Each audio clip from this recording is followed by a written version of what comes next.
So, shall we go on to our next speaker? Our next speaker is Dr. Arun Kshetrapal, a very renowned surgeon for Prince Kshetrapal Hospital, Ajmer.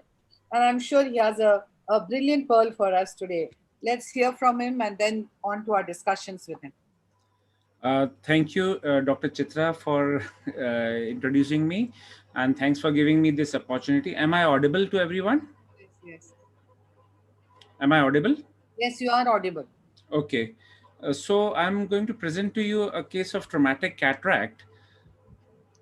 This 32-year-old female had sustained injury about 8 months back, and she came with a picture like this. The cortical matter was all fibrosed, and the anterior and the posterior capsule were adherent to the cortex. It was very difficult to perform a capsulorhexis. The anterior capsule was very much adherent. So after staining the capsule, I attempted a capsulorhexis. You can see that I failed in doing a capsulorhexis, but whatever I could do, I attempted it.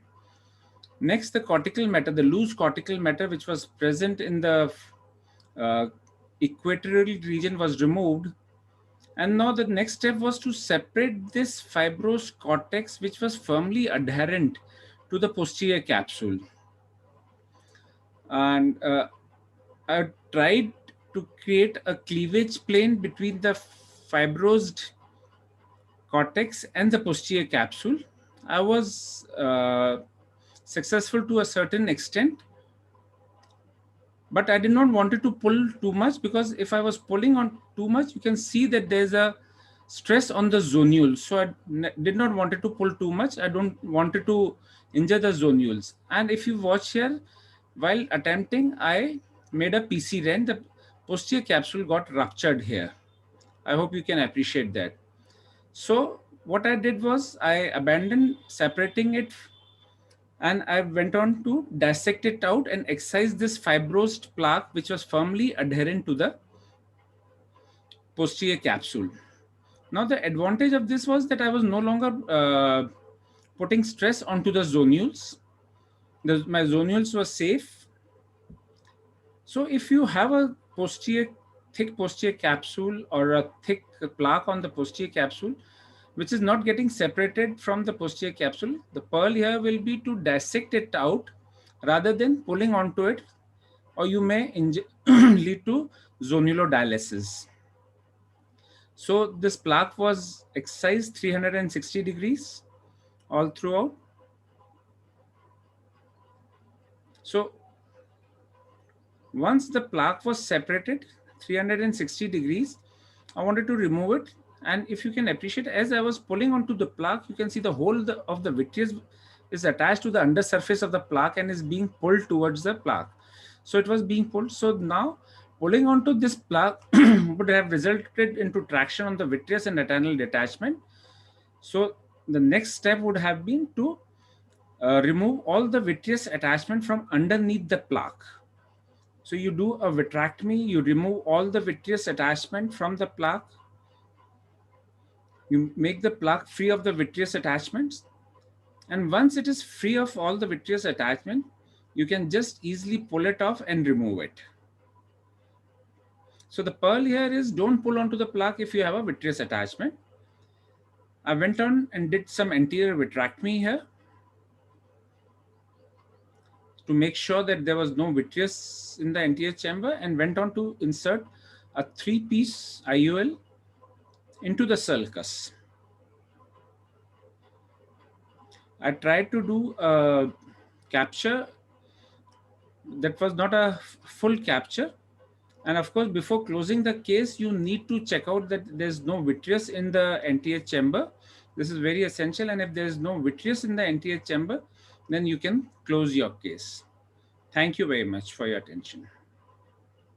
Thank you, very much, Dr. Arun. This was a wonderful case, and the way you've shown it doesn't leave much place for discussion at all, excepting for the fact that if it had been a dense anterior fibrosed capsule, I would have thought there would have been for a role of a vitrector at that point of time. That's But you true. were stuck with a thick posterior plaque. But again, would any of you would have thought of using a vitrector earlier on, or used it exactly when Dr. Arun used it? I think, Chitra, I think it was an excellent case presentation, Arun. I mean, just when we were beginning to think that we should now use a intravitreal scissors, he did it. Just when we were beginning to think he should now use a vitrector, he did it. Just it was just going like a textbook, like picture in such a tough case. I thought it was very well managed. Thank you, Dr. Namrata. Yes, Arun. I also felt entirely the same, but I had to run a discussion. We can't close it. Yeah, absolutely. I think Arun has got 10 out of 10 because I also thought he managed it perfectly as I would have thought I would like to manage it. No? Thank you, Gaurav. Arun, excellent surgery. Just a couple of points. Whenever you have this posterior capsular fibrosis, we have to differentiate whether it's a fibrotic capsule or whether it's a plaque. And if it's a capsular fibrosis, most often you cannot separate it and you have to deal with it to get a clear optical access. Yeah. But in a case like this, obviously, as all others said, you did it beautifully and finally the results were good.